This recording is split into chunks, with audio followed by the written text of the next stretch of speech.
Bismillahirrahmanirrahim. Assalamualaikum warahmatullahi wabarakatuh. Alhamdulillahi rabbil alamin. Assalatu wassalamu ala ashrafil anbiya'i wal mursalin wa ala alihi wa ashabihi ajma'in.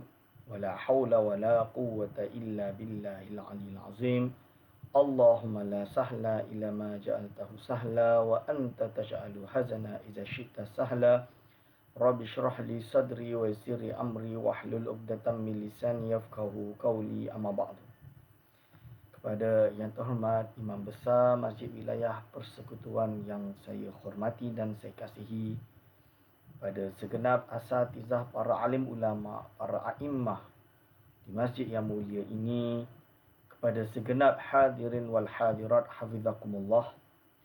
Alhamdulillah, kita bersyukur kepada Allah Subhanahu wa taala kerana telah sekali lagi bersama-sama dengan saya dalam pengajian ilmu tasawuf karangan atau kitab berjudul Ayyuhal Walad karangan Imam Al-Ghazali rahimahullah, yang mana sekarang kita berada di persambungan nasihat tentang pentingnya ilmu dan amal.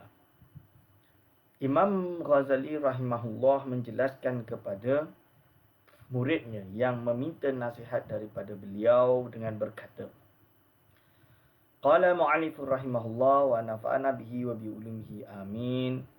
Wa'lam anna ba'da masailika allati sa'altani anha la yastaqimu jawabuhu bil kitabati wal qawli. Bal in tablugh tilkal halata ta'rif ma hiya wa illa fa'ilmuha minal mustahilati li'annaha zawqiyatun wa kullu ma yakunu zawqiyan la yastaqimu wasfuhu bil qawli ka halawatil hulwi wa mararatil murri la tu'rafu illa bil zawqi. Hadirin wal hadirat rahimahullah. Beliau berkata, wa'lam, ketahuilah, anna ba'da masailika, sesungguhnya sebahagian daripada pertanyaan-pertanyaan kamu atau permasalahan-permasalahan kamu yang telah engkau tanyakan kepadaku, la yastaqimu jawabuhu, jawab dia tak boleh nak yastaqim, tak boleh nak lurus, tak boleh nak direct jawab. Lebih kurang macam tu. Dia bukan macam 1 tambah 3 berapa ustaz? 4. Dia tak boleh. Sebab apa? Sebab yani la yastaqimu jawabuhu bil kitabati wal qawli. Tak dapat dijawab secara direct atau tak luruhlah jawapan dia, susahlah nak direct jawapan dia dengan cara penulisan atau ucapan. Jadi kita tanya benda yang susah nak dijawab dengan ucapan dan kitabah. Berarti ini menunjukkan Imam Ghazali mengakui ada perkara-perkara, ada hal-hal yang tidak dapat diungkapkan, tidak dapat dijawab dengan secara penulisan akademik ilmiah, tutur kata yang indah atau penulisan yang seperti pedang, yang tajam menjawab segala permasalahan. Tidak. Bal in tablugh tilkal halata, malah kalau tidak sampai kepada, kalau engkau tak sampai, malah kalau engkau tidak sampai ke derajat tersebut, keadaan tersebut, tilkal halata, sampai ke keadaan tersebut, ta'rif ma hiya, sehingga kan engkau tahu apakah dia, wa illa, dan kalau tidak, fa ilmuha minal mustahilat. Jadi kalau engkau tak sampai dalam keadaan situasi atau di dalam keadaan posisi, keadaan seperti derajat tersebut, maka ketahuilah untuk mengetahui jawapan dia, mengetahui bagaimana keadaan tersebut adalah termasuk dari perkara yang mustahil. Ini yang dimaksudkan Imam Al-Ghazali. Ini adalah ilmu yang tak dapat dijawab dengan logik. Li'annaha zawqiyatun, kerana permasalahan ini permasalahan yang bersifat rasa, zawqiyah. Jadi zauqiyah ini adalah benda yang kita boleh tahu kalau kita dah mengalaminya. Jadi kalau kita belum mengalaminya, macam mana kita nak jawab? Zauqiyah. Wa kullu ma yakunu zauqiyan la yastaqimu wasfuhu bil qawl. Segala apa yang bersifat zauqi, rasa, maka menyifatkannya itu tak boleh konsisten bil qauli dengan ucapan. Tak boleh nak konsisten. Jadi tak boleh nak jelas bil qauli dengan ucapan.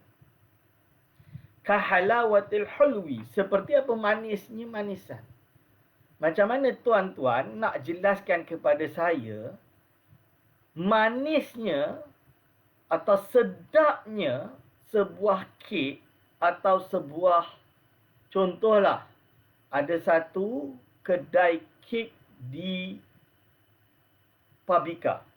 Pabika sebelah Masjid Wilayah, ada kedai kek misalan dia. Saya pun tak tahu ada kedai kek apa kat situ. Contohlah. Lalu tuan-tuan dah merasakan kenikmatan kek tersebut. Lalu nak ajak saya pergi situ. Tapi saya kata saya tak nak pergi. Saya tak suka kek. Saya dah cuba dah 2-3 kek, saya tak suka. Saya tak suka. Lalu tuan nak kata pada saya, Ustaz, kek ni betul-betul sedap. Saya kata kat dia, okey, bagi saya bukti macam mana kek tu sedap sebelum saya rasa. Bagi saya bukti. Buktikan secara rasional bagaimana rasa kek tersebut. Tuan-tuan tulislah makalah ilmiah 100 muka surat.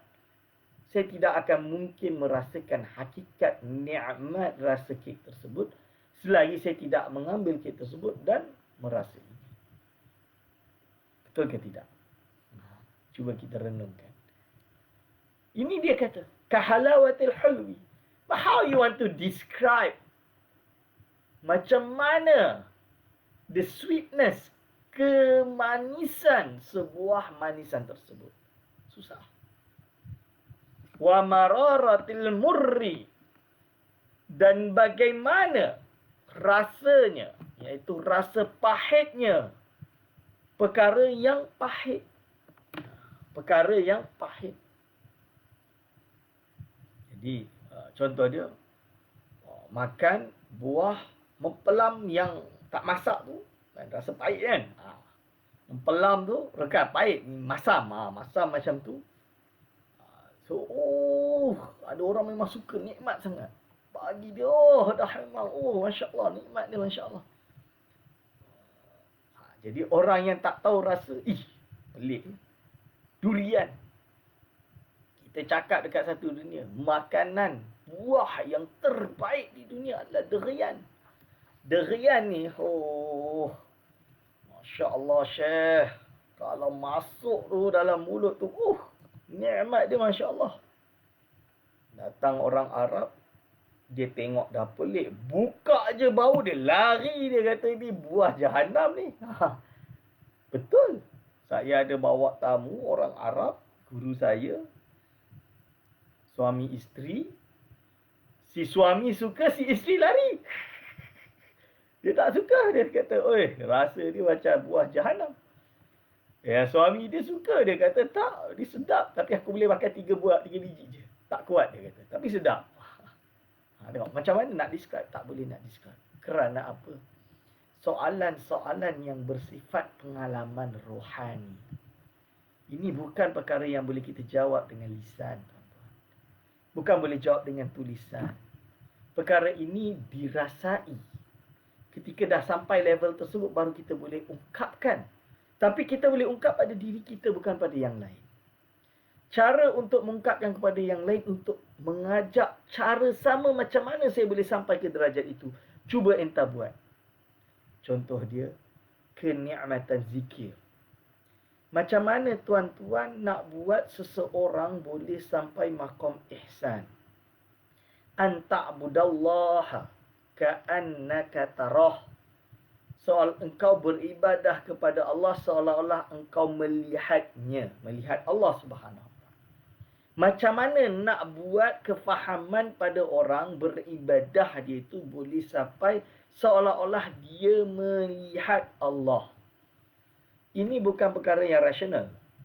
Ini bukan perkara yang 5 tambah 10, 15. Ini bukan perkara yang kita boleh describe dengan tulisan. Dia adalah perkara yang untuk memahaminya hanya boleh dengan perjalanan rohani. Bagaimana perjalanan rohani tersebut? Seorang guru mursyid yang alim yang sudah sampai level tersebut, yang memang dia dengan wiridnya tadi, dia sudah anta'budallaha ka'annaka tarah, engkau beribadah kepada Allah seolah-olah engkau melihat Allah. Dia dah sampai makam khusyuk tadi. Lalu kita ingin sampai kepada derajat ihsan yang dimaksudkan dalam hadis tersebut. Apakah boleh dengan teori? Tak boleh. Tapi dengan bersohbah kepada guru tersebut yang sudah sampai capai tersebut dan tanya kepada dia bagaimana untuk capai. Maka dia akan mengajarkan cara zikir-zikir yang tertentu. Allah mungkin dengan membaca Allah, Allah, Allah sebanyak 10,000 kali. La ilaha illallah sebanyak berapa ratus kali. Dan lain-lain zikir. Daripada yang ma'thur dan yang tidak ma'thur. Dengan berbagai wirid, hizib nasar, hizib bahar, hizib barri dan lain-lain daripada Imam Abil Hasan Asyadzili. Ataupun ulama-ulama besar seperti kitab Ratib Al-Attas, Ratib Al-Haddad itu diamalkan.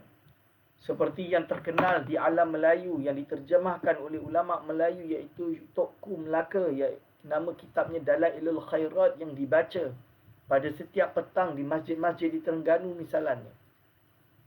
Yang mana salawat-salawat tersebut menyebabkan, wirid tersebut, doa dan zikir tersebut menyebabkan seorang hamba tersebut dapat membersihkan hatinya, dapat menjernihkan fikirannya dan akhirnya dapat merasakan khusyuk. Dan ini tidak boleh didapatkan melain bersama dengan guru mursyid tersebut yang telah sampai pada derajat intihak atau muntahi. Dan ini yang dimaksud di sini tuan-tuan dan puan-puan. Wa mararatil murri la tu'rafu illa bidzauqi. Tidak dapat diketahui kecuali dengan zauq, dengan merasakan zauq. Kama hukiya seperti yang dihikayatkan. Anna aninan, sesungguhnya ada orang yang impoten. Impoten tu orang yang tak boleh jima'. Yang tidak boleh melakukan hubungan suami isteri kerana mati pucuk. Kataba ila sahibin lahu, menulis kepada kawan dia. Tulis surat lah.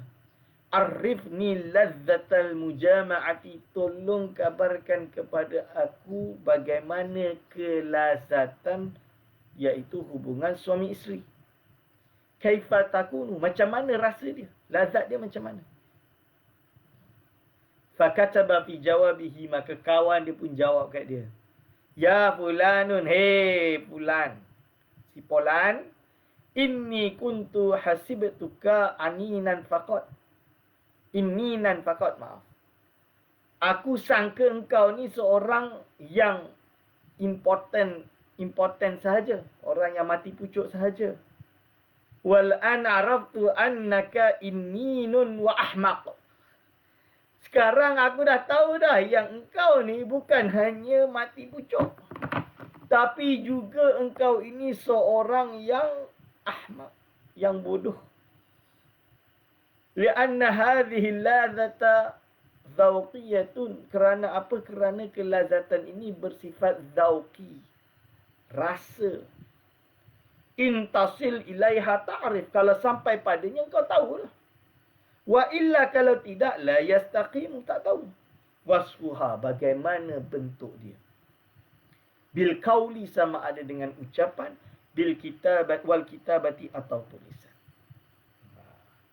Ini seperti kita ingin memberitahu kepada anak-anak, budak-budak kecil, bagaimana rasanya manisnya ilmu. Walaupun kita boleh rasional. Macam sekarang kat sekolah. Kalau tak belajar rajin-rajin, macam mana nak jawab soalan dengan betul? Kalau tak boleh nak jawab soalan dengan betul, macam mana nak dapat A+? Kalau tak dapat A+, macam mana nanti nak masuk universiti yang bagus-bagus? Kalau tak masuk universiti yang bagus-bagus, macam mana nak dapat degree yang bagus-bagus? Kalau tak dapat degree yang bagus-bagus, macam mana kita nak kerja, dapat kerja yang sedap? Yang boleh kita duduk dalam aircon tapi gaji banyak. Ini adalah logik yang biasa kita berikan kepada anak-anak kita. Walaupun logik ini adalah salah. Saya nasihatkan kepada guru-guru di Malaysia, Kementerian Pendidikan di Malaysia, KPM, ini adalah pendidikan yang salah. Dari kecil kita dah masukkan dalam otak anak-anak bangsa Malaysia bahawa duit segala-galanya, kerja segala-galanya. Itu tak betul. Tapi kita kena bagaimana cuba menarik mereka agar cinta ilmu.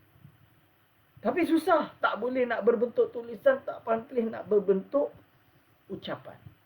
Kerana apa? Dia manisnya ilmu hanya boleh dirasakan ketika seseorang itu menceburi di dalam ilmu.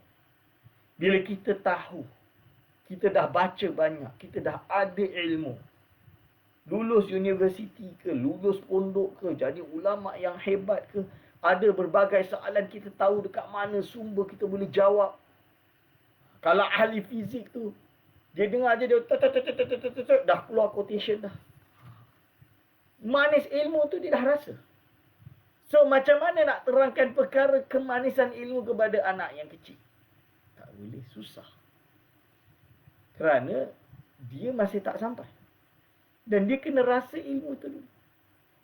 Oleh sebab itulah ulama-ulama dahulu, contohnya dalam kitab Ihya Ulumuddin. Dalam kitab Ihya Ulumuddin, Imam Al-Ghazali rahimahullah, dalam kitab yang pertama bernama Kitabul Ilmi, The Book of Knowledge. Pertama sekali Imam Ghazali adalah mendedahkan kepada pembacanya tentang pentingnya ilmu. Tapi bukan dengan gambaran seperti yang digambarkan oleh kita pada hari ini. Dengan cara semuanya kembali kepada kerja, duduk dalam aircon, gaji besar. Akhirnya apa yang terjadi? Kita akan melahirkan bangsa yang belajar kat sekolah untuk dapat A, menghafal soalan, hafal jawapan, masuk SPM, jawab, dapat A, 10A, baca kitab tak erti, bahasa Arab tak erti tulis. Kalau pandai bahasa Inggeris, boleh bahasa Inggeris, tapi mungkin tak ada nikmat, kesukaan, cita rasa dengan bahasa itu sendiri. Ini yang kita tak nak. Masuk ke universiti, akhirnya fail, dan ini banyak yang terjadi.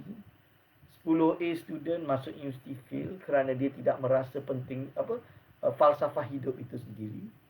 Dan apa yang terjadi lagi ketika dia masuk di tempat pekerjaan, yang dia fikir adalah macam mana untuk dapat duit yang banyak. Jadi semuanya tentang duniawi, bukan lagi tentang kenapa tujuan kita menuntut ilmu.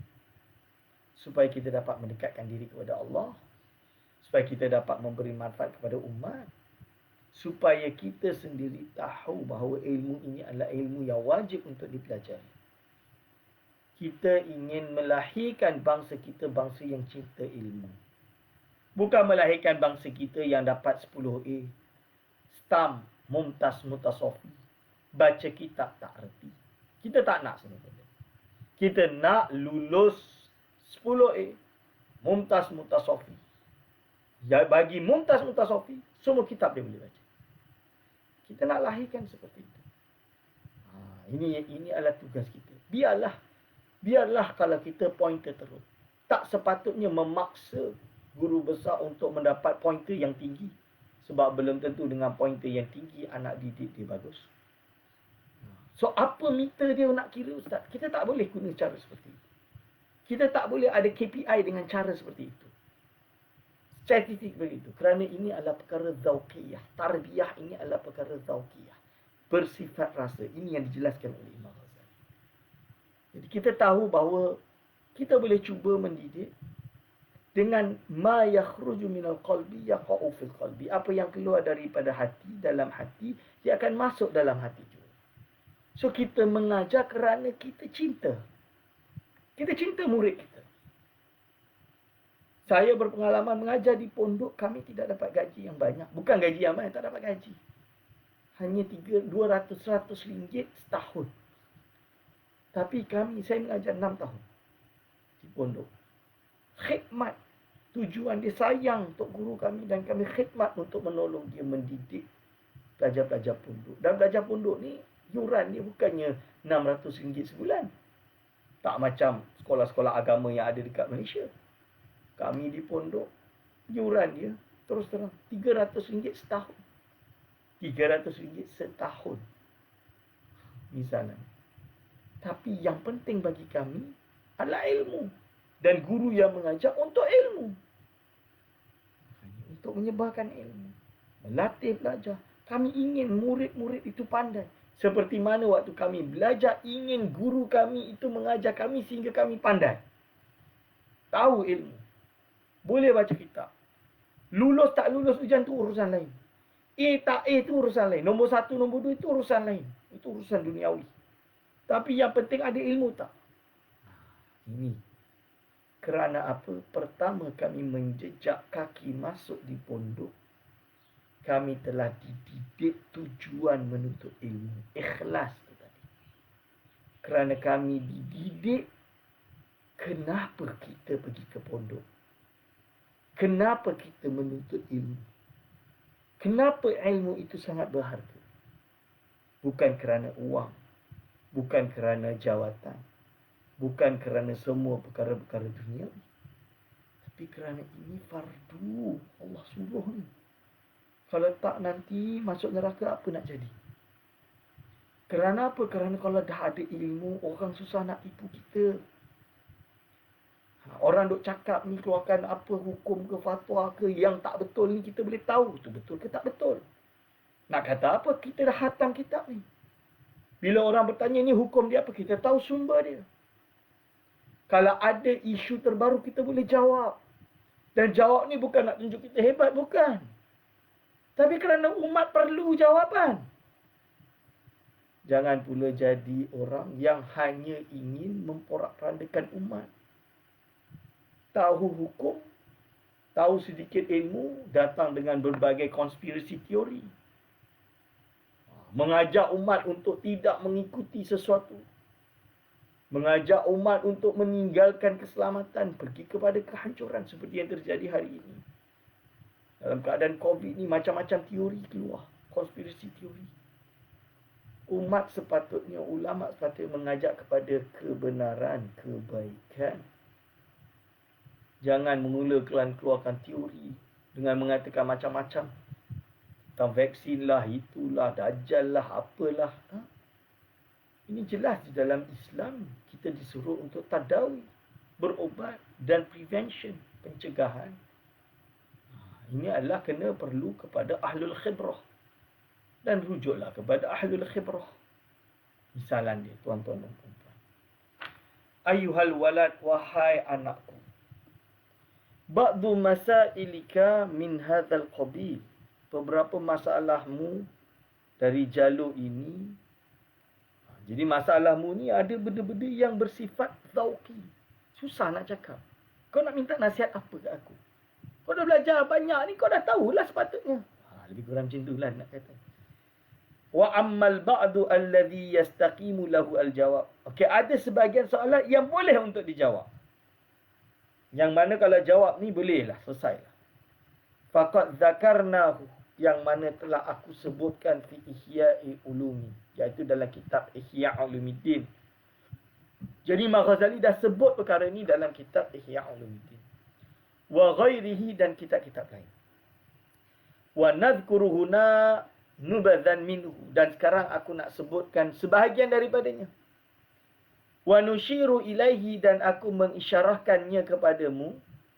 Fa awwalu su'alika, maka soal yang paling awal, qad sa'altani an sa'anisaliki ma wajaba alaihi, iaitu engkau tanya padaku tentang orang yang berjalan ni, salik ni, traveler ilallah ni, ma wajaba alaihi, apa yang wajib baginya.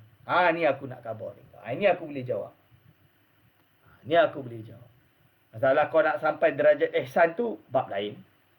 Tapi jalan nak menuju ihsan tu dulu. Jalan pertama bagi semua orang yang saleh ada 4 perkara yang dia kena pegang. Awwalul amri intiqadun sahihun la yakunu fihi bid'atun. Yang pertama, dia kena memiliki i'tiqad yang sahih, yang tidak ada padanya bid'ah. Tidak ada padanya perkara tokok tambah dalam agama. Maksud dia apa? Dia tak boleh jadi Mu'tazilah, sesat. Syiah, sesat. Ajaran-ajaran sesat. Tak boleh menjadi golongan zawahir yang dalam keadaan seperti golongan yang mentajsimkan Allah, mujassimah. Yang mentashbihkan Allah, musyabbihah. Seperti golongan-golongan ekstremis, khawarij. Ataupun khawarij yang seperti pada hari ini, ISIS. Dan golongan-golongan yang sesat. Begitu juga golongan yang telah difatwakan sesat di beberapa negeri seperti golongan Wahabi. Ini adalah semua perkara-perkara ajaran-ajaran yang sesat yang tidak boleh diikuti. Pertama, kena ada i'tiqadun sahihun menurut Imam Al-Ghazali rahimahullah. Kerana akidah yang sahihah menyebabkan amal itu diterima di sisi Allah. Akidah yang batilah adalah tidak diterima oleh Allah. Dan ulama dah menjelaskan. Bukan ulama. Majoriti ulama. Imam Nawawi rahimahullah. Imam lain semua sepakat bahawa majoriti ahli sunnah wal jamaah berakidahkan ahli sunnah wal jamaah, iaitu yang seperti yang telah dineracakan oleh Imam Abul Hasan Al-Ash'ari dan Imam Abu Mansur Al-Maturidi, atau yang mengikutinya atau yang sesama dengannya seperti Ja'far At-Tahawi dan lain-lain. Maka lihatlah, kita ikutlah seperti Imam Al-Qushairi, Imam Al-Baqilani, Imam Al-Isfaraini, Imamul Haramain Al-Juwaini, Imam Al-Ghazali, Imam Al-Ansari, Imam An-Nawawi, Syarafuddin An-Nawawi, pengarang kitab Majmu' yang terkenal. Lepas tu diikuti oleh ulama yang datang setelahnya, Izzuddin bin Abdul Salam. Itu samalah, sama sezaman misalnya. Imam Izzuddin bin Abdul Salam. Dan diteruskan sampai kepada Imam Ibn Hajar Al-Haytami, Imam Ar-Ramli, Zakaria Al-Ansari. Ini adalah ulama Al-Azhar Al-Sharif, Universiti Al-Azhar yang ada di Mesir, yang anak-anak kita pergi sana menuntut ilmu. Begitu juga seperti di Maghrib, di Tunis ada Jami'ati Zaitunah, ke Maghribi ada Universiti Al-Qarawiyyin. Kalau pergi ke Yaman ada Ribat Tarim Yaman, tempat Hadramaut ada Habib Omar bin Hafiz. Ada dekat Ribat Tarim ada banyak ulama-ulama, Umar Khatib, Jami'atul Ahqaf. Ini perlu untuk segera kita hantar pelajar di sana. Sepatutnya. Belum lagi kita pergi ke benua India, yang mana kita ada di Malibar. Ulama seperti Zainuddin Al-Malibari yang mengarang kitab Fathul Mu'in menjadi rujukan ulama di tanah Melayu. Lalu kita pergi ke tanah Melayu, kita ada di Aceh, banyak dayah pondok-pondok. Di Patani, di Malaysia, pondok yang ahli sunnah wal jamaah.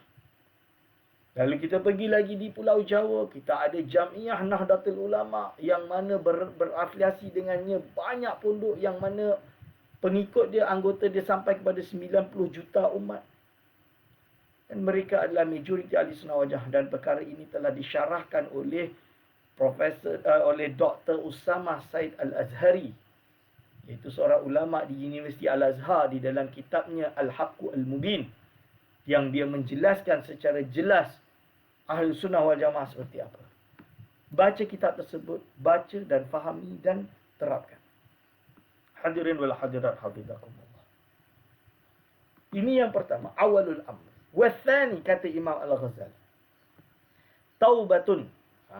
Yang kedua adalah taubatun.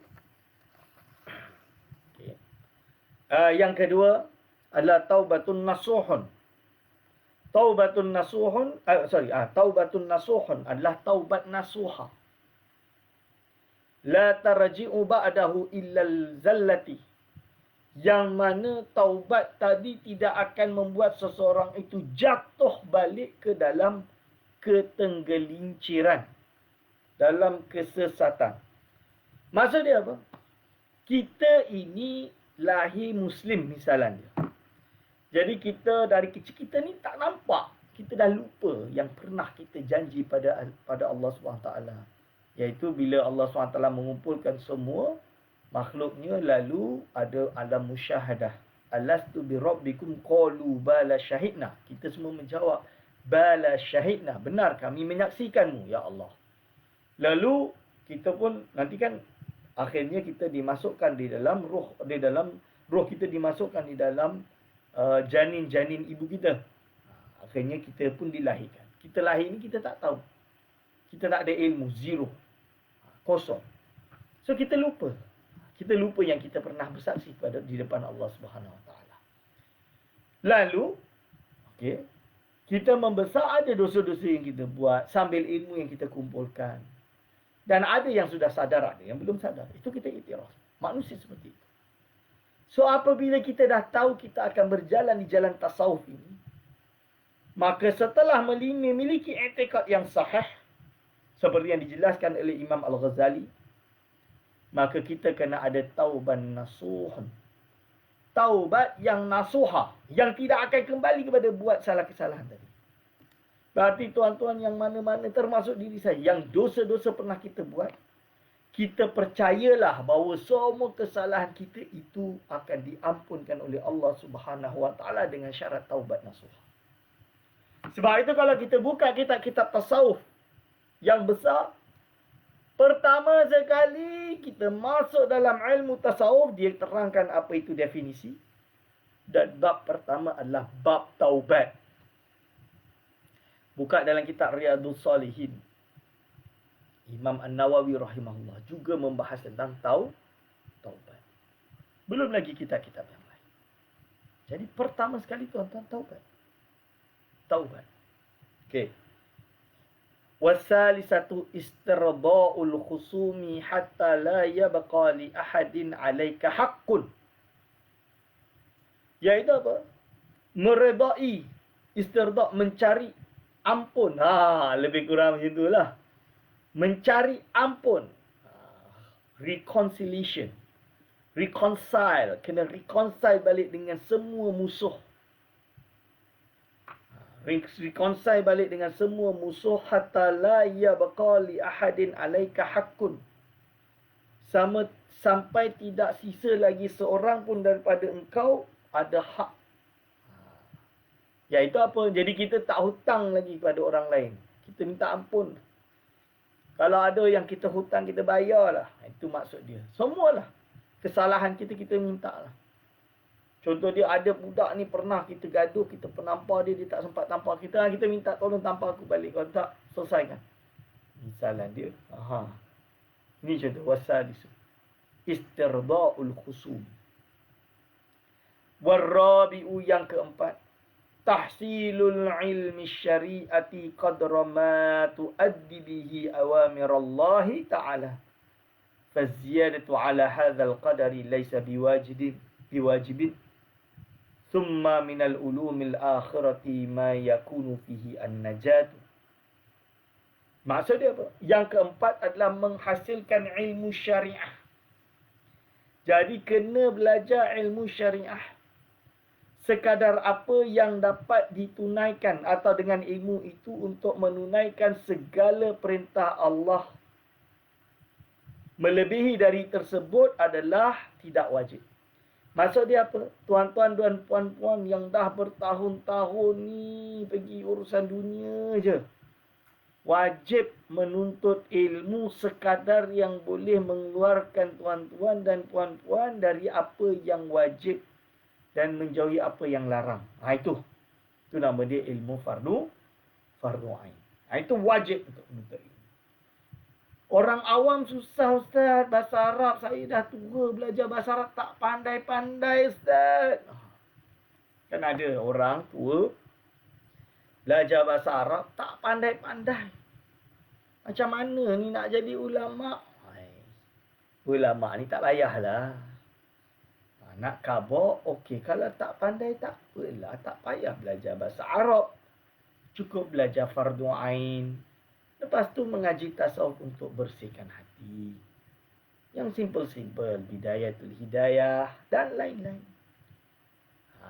Dan lain-lain. Contoh dia. Ini yang dimasukkan oleh Imam Al-Ghazali. Tak wajib untuk mempelajari lebih dari perkara tersebut. Summa minal ulumil akhirati.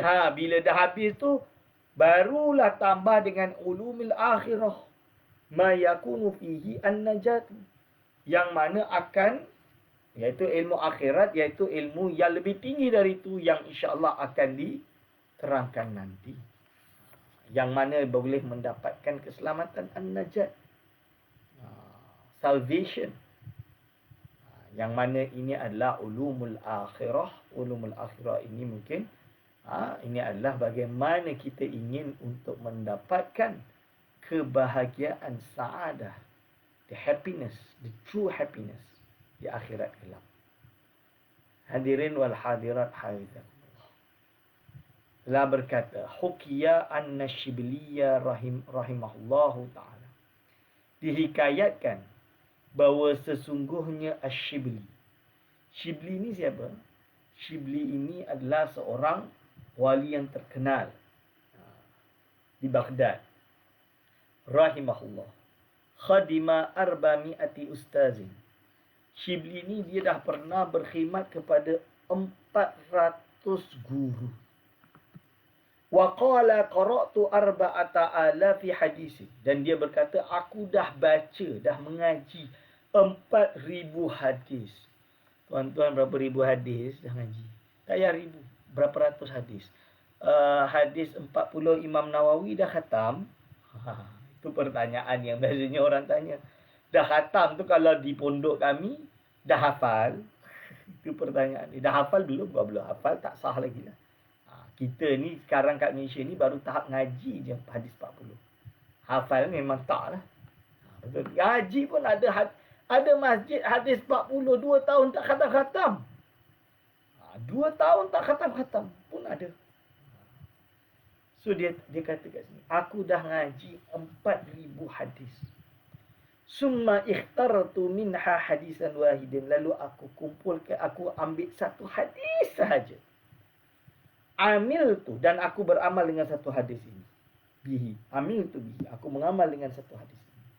Wa khallaitu ma siwahu, dan aku tinggalkan. Maksud dia aku, ialah kosongkan yang lain. Selain. Li'anni kerana sesungguhnya aku ta'amal tu. Iaitu aku berangan-angan.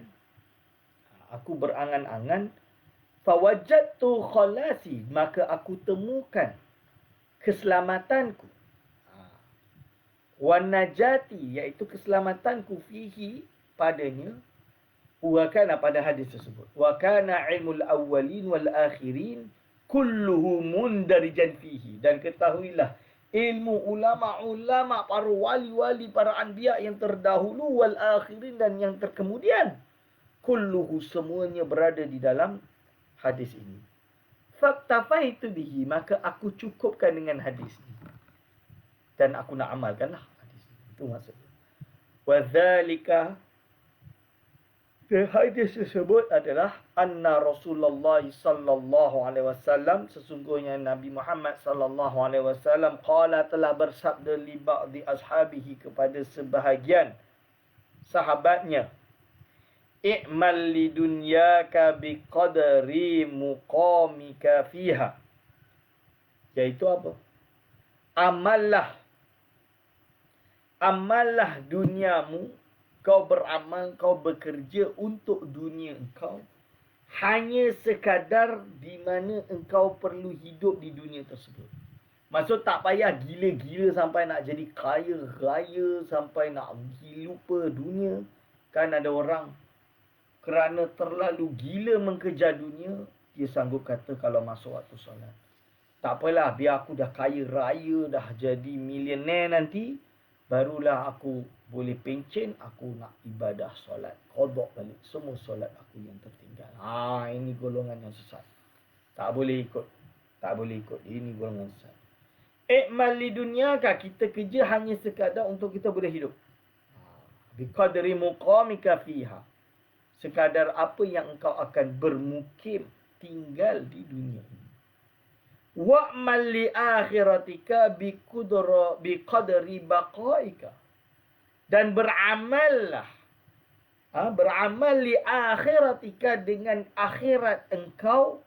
Biqadri baqaika dengan kadar yang engkau akan kekal dalam akhirat. Fiha, di dalam akhirat nanti. Wa'mal lillah, dan beramallah kerana Allah, biqadri hajatika ilaihi, dengan kadar hajatmu padanya. Beramal kerana Allah dengan kadar hajatmu kepada Allah. Wa'mal linnari, dan beramallah linari, kepada apa? Kerana api neraka, biqadri sabrika 'alaiha, dengan kadar sabarmu terhadap api neraka. Hadis ini atau kisah ini telah disebutkan oleh seorang mufassir yang bernama Ismail Haqqi dalam Ruhul Bayan. Dalam Ruhul Bayan boleh rujuk kisah tersebut. Okey. Hadirin wal hadirat hafizakumullah. Apa yang boleh kita faham daripada riwayat ini? I'mal li dunyaka biqadri muqamika. Kita kerja tak perlulah dalam urusan dunia ni sampai terlalu sehingga kita meninggalkan ibadah kita kepada Allah. Hanya sekadar cukup untuk memberi makan diri kita dan anak kita, sudah. Lalu wa'mal li akhiratika biqadri baqaika. Dalam bab amal akhiratmu, kau beramal cukup sekadar berapa lama kau akan kekal dalam di akhirat nanti. Sekarang kita nak tanya, berapa lama kita di akhirat? Kita di akhirat berapa lama? Baqa, selama-lamanya. So kita nak pilih mana? Selama-lamanya dalam api neraka atau selama-lamanya dalam syurga? Kalau selama-lama dalam syurga, syurga yang mana? Nak selama-lama duduk dekat pintu syurga sahaja? Pintu syurga yang pertama sahaja? Tak ada benda. Selamat je lah. Selamat dari api neraka. Dah. Duduk jaga pintu syurga. Duduk kat dinding sahaja. Menikmati jannah kerana tak disiksa. Melihat jannah kerana tak disiksa. Apakah kita ingin itu sahaja? Atau kita ingin kerana kita akan kekal di dalam syurga? Kita ingin berada di syurga Firdaus. Syurga yang tertinggi dengan mahligai yang besar, dengan berbagai jenis makanan dan kenikmatan. Atau justru kita ingin sentiasa melihat Allah Subhanahu wa taala. Kerana apa? Itu adalah kenikmatan yang tertinggi, ru'yatullah. Melihat Allah SWT adalah kenikmatan yang tertinggi, tuan-tuan dan puan-puan. Wa'mal li akhiratika biqadri baqaika fiha. Wa'mal lillah biqadri hajatika ilaihi. Dan beramallah kerana Allah dengan kadar keperluanmu terhadapnya. Kita tanya, kita perlu kepada Allah ni berapa banyak? Segala urusan dunia kita, tuan-tuan dan puan-puan. Segala urusan akhirat kita, tuan-tuan dan puan-puan. Semuanya kerana Allah. Maka kita beramal kerana kita berhajat kepada Allah di mana pun kita berada. Urusan duniawikah, urusan ukhrawikah, kita berhajat kepada Allah. Wa'mal linnari biqadri sabrika 'alaiha. Dan beramal untuk api neraka dengan kadar kesabaranmu padanya. Kita tahu api neraka seksa macam mana. Kita beramal supaya kita boleh jauh. Penat Ustaz nak beramal ni, nak solat ni banyak. Tak apa, daripada kau sanggup tak sabar duduk kat api neraka. Oh tak sanggup, tak sanggup. Buatlah. Itu maksud dia. Tak sanggup duduk api neraka, buat ibadah sekarang. Solat duha. Ni dah nak waktu duha. Habis kelas ni, kita solat duha dulu. Ambil waktu. Tak payah lama. 2 rakaat, 4 rakaat, 2. Atau 2 saja, paling sikit. Pun tak apa. Dah nak buat macam ni, iman tipis. At least buat daripada tak buat langsung. Ada orang tak peduli dengan solat. Solat pun tak solat. Tak peduli dengan yang wajib, tak peduli dengan haram. Dia ingat dunia ni dah selama-lamanya. Dia tak tahu akhirat nanti tu yang selama-lamanya. Baqa'. So, dunia ni sekejap je. Come and goes. Finish. Hidup. Ya, habis. Cuba kita renungkan diri. Kita nak berada di mana? Di akhirat bahagia atau di dunia bahagia? Kalau di akhirat bahagia, biarlah di dunia ni dicaci maki orang ke apa. Biarlah nak buat macam mana. Ya salam. Ayyuhal waladu wahai anak. Idza alimta bihadzal hadis. Kalau engkau tahu dengan hadis ini. La hajata laka ilal ilmi al-kathir. Tidak ada hajat bagimu kepada ilmu yang banyak. Jadi engkau tak berhajat kepada ilmu yang banyak. La hajata laka ilal ilmi al-kathir. Jadi, buat apa kau nak ilmu? Ni sebab dia tengah tegur pelajar ni.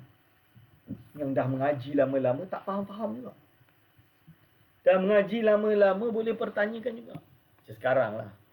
Orang kadang-kadang dah menuntut ilmu, semakin banyak ilmu dia bukan semakin tawaduk tapi semakin sombong. Semakin sombong. Semua salah. Ulama dulu salah. Aku seorang je betul. Tak payah nak ikut ni. Tak payah semua salah. Aku seorang je betul. Lalu nak buang mana ulama besar-besar. Abul Hasan Asyadili nak buang mana. Syekh Muhammad Bahauddin An-Naqsyabandi nak buang ke mana. Abdullah Al-Haddad nak buang ke mana. Itu semua macam mana. Abdul Ghani An-Nabulusi nak buang ke mana. Pertanyaan. Kita jangan sombong. Kita jangan sombong. Kalau kita tak faham, kita mungkin menolak, kita khusnuzan. Kita bawa atau kita dah tak payahlah. Cukup. Sekadar ni sahaja. Macam tu. So, jangan sombong. Oh, aku seorang yang betul. Yang lain semua sesat. Itu sombong. Lebih-lebih lagi ulama-ulama yang terkenal di dunia ni yang menerangi seluruh alam. Seperti Habib Omar bin Hafiz. InsyaAllah. Dia ulama. Ulama akui kealiman dia. Ulama akui kesolehan dia. Macam mana kita pula pada hari ini sewenang-wenangnya nak menyesatkan dia. Na'udzubillah. Cuba kita renung. Betulkan balik. Apa kesalahan kita? Al-Azhar Al-Sharif mengakui Habib Omar bin Hafiz. Al-Azhar Al-Sharif. Siapa kita? Dan tiba-tiba hari ini boleh pula nak sesatkan dia. Na'udzubillah. Wa ta'ammal fi hikayatin ukhra. Dan cuba renunglah engkau pada hikayat yang lain. Wahya, hikayat tersebut, anna Hatim al-Asammi. Sesungguhnya Hatim al-Asam. Kana min ashabi syaqiqil balkhi. Dia adalah kawan, saudara ashab. Kawan kepada Syaqiqil Balkhi. Rahmatullahi ta'ala alaihim. Fasa'alahu lagu dia bertanya padanya yauman suatu hari. Wa qala sahabtani munzu salasina sanatan. Engkau dah ikut aku sejak 30 tahun. Mahasiluka fiha. Apa yang kau dapat selama 30 tahun ni? Ditanya. Qala. Maka dia menjawab. Hasaltu aku menghasilkan. Samania fawaidah. Sebanyak 8 faedah. Minal ilmi daripada ilmu. Wahya. Iaitu. Takafini minhu. Apa yang mencukupkan kepada aku daripada ilmu. Cukup ilmu yang apa yang cukup yang aku perlukan. Lainlah ulama. Ulama sekarang. Vaksin ni halal ke tak halal. Dia kena kaji. Dia kena ada ilmu. So dia akan mengkaji. Membaca kitab-kitab yang banyak. Yang besar. Untuk mencari jawapan. Misalan dia. Ini misalan dia. Contoh dia. Tapi kalau orang awam. Cukuplah dengan ilmu sekadarnya. Cukup. Yang penting amal ni. Jangan banyak ilmu. Lupa amal. Itu pun tak boleh. Itu dipanggil dengan ulama su'. Ulama yang tak baik. Okey. Li'anni wahya tak minum. Li'anni kerana sesungguhnya aku arju berharap khalasi wan najati fiha. Iaitu aku berharap aku akan selamat dan bahagia, selamat di dalam dunia. Faqala Syaqiqun. Maka Syaqiq berkata, Mahia, apa dia? Fawaid tadi. Sebutkan kepada aku. Apa dia? Apa dia? Khabar sikit. Qala Hatimun. Hatim pun menjawab. Al-faidatu al-ula, faedah yang pertama. Anni nazartu ilal khalqi fara'aitu likullin minhum. Sesungguhnya aku melihat kepada makhluk, maka aku pun melihat pada setiap satu daripada makhluk tersebut. Mahbuban adalah yang dicintai. Wa ma'syuqan, dan yang dirindui. Yuhibbuhu wa ya'shiquhu. Wa ya'shaquhu. Harakat dia. Wa ya'shaquhu. Wa ya'shaquhu. Wa ya'shaquhu. Wa ba'du dhalikal mahbubi yusahibuhu ila maradil mauti. Wa ba'duhu yusahibuhu ila syafiril qabri. Yang bermaksud, sesungguhnya aku melihat manusia, makhluk ni. Aku melihat makhluk ni. Fara'aitu likullin minhum mahbuban. Setiap orang ni, dia dicintai. Dirindui. Dirindui. Dan ada yang mencintainya. Merinduinya. Wa ba'du dhalikal mahbub yusahibuhu ilal maradil maut. Ada yang sampai mengikuti sampai dia dah meninggal. Sampai sakit dah nak mati.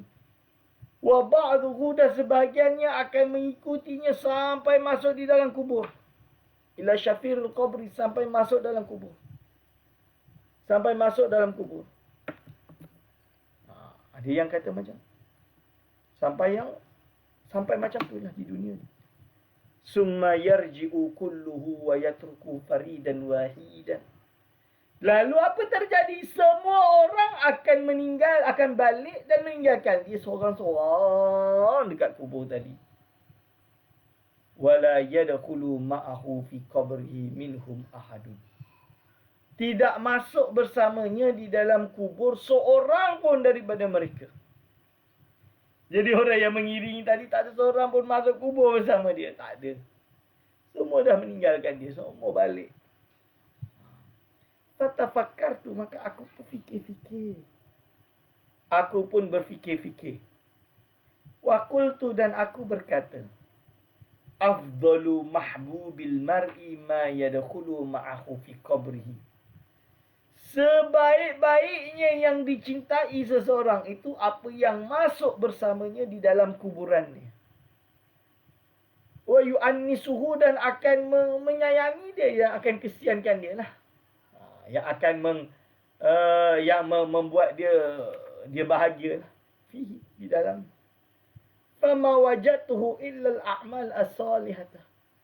Dan aku tak temukan kawan tadi yang boleh masuk dalam kubur bersamanya dan membahagiakan di dalam kubur, melainkan satu yang bernama illal a'mal as-salihah, iaitu melainkan amalan-amalan yang soleh, tuan-tuan dan puan-puan. Hanya amalan yang soleh. Fa akhadtuha mahbuban li, maka aku pun ambil. Aku ambil dan aku buat amal soleh ini perkara yang dicintai bagiku. Litakuna sirajan fi qabri, supaya dia menjadi cahaya di kuburanku. Wa tu'anisani, supaya dia akan membahagikan aku fihi, di dalam kubur. Wala tatarukani, dan dia tidak meninggalkan aku farida, seorang-seorang je kat situ. Tuan-tuan dan puan-puan hadirin wal hadirat hafizakumullah. Ini menunjukkan pentingnya amal soleh. Amal soleh kita. Yang mana amal soleh kita yang akan membantu kita di akhirat kelak. Al-faidatu as-saniyatu. Faedah yang kedua. Anni ra'aitul khalqa, sesungguhnya aku melihat makhluk. Yaqtaduna ahwa'ahum, mereka mengikut hawa nafsu mereka. Wa yubadiruna ila muradati anfusihim, dan bekejar-kejar, mubadarah, bekejar-kejar untuk mencapai kepada apa? Kehendak nafsu-nafsu mereka, kehendak diri-diri mereka.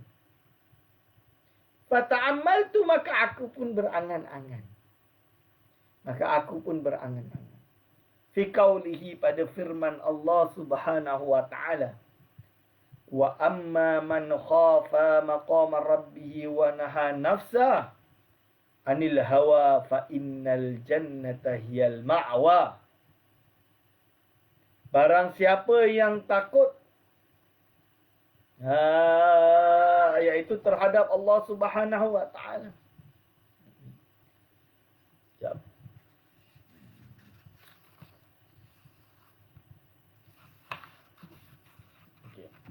Barang siapa yang takut pada maqam Tuhannya, wa naha nafsa 'anil hawa, dan melarang nafsu ini dari ikut hawa nafsu.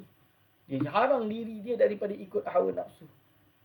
Fa innal jannata hiyal ma'wa, maka sesungguhnya syurga itulah tempat kembalinya nanti. Tempat yang mana dia akan pergi. Wa tayaqantu, maka aku pun yakin. Annal Qur'ana, bahawa sesungguhnya Quran itu adalah hakun yang benar. Sadiqun yang benar. Hakun itu yang hak. Sadiqun yang benar. Makna dia sama. Truth. Fabadartu ila khilafi nafsi, maka nak tak nak aku pun cepat-cepat berusaha untuk berbeza dengan hawa nafsu aku. Lawan hawa nafsu aku. Okay. Ila khilafi nafsi. Wa tashammartu limujahadatiha. Dan aku pun bersungguh-sungguh untuk melawan nafsu tadi. Wa ma matta'tuha bihawa, dan aku tidak menyedapkan hawa nafsu dengan diriku dengan hawa nafsu. Hatta irtabat li ta'atillah, sehinggalah hawa nafsu tadi pun patuh Allah Subhanahu wa taala. Wa qadat laha, dan mengikuti ketaatan Allah Subhanahu wa taala. Jadi ini cara nak lawan nafsu dosa. Tuan-tuan, iaitu apa? Nafsu suka ni, buat beza. Nafsu suka, buat beza. Ini. Suka makan, tahan makan. Itu paling susah. Penyakit semua dekat makanan. Cuba tahan makan. Puasa. Banyak puasa. Puasa. InsyaAllah kita kuat untuk melawan nafsu kita. InsyaAllah kita naktafi bihadzal qadar, iaitu kita berhenti pada sekadar di sini untuk hari ini. Kita akan jumpa minggu hadapan dengan faedah yang ketiga. Aqulu qauli hadza, astaghfirullah li wa lakum. Wassalamualaikum warahmatullahi wabarakatuh.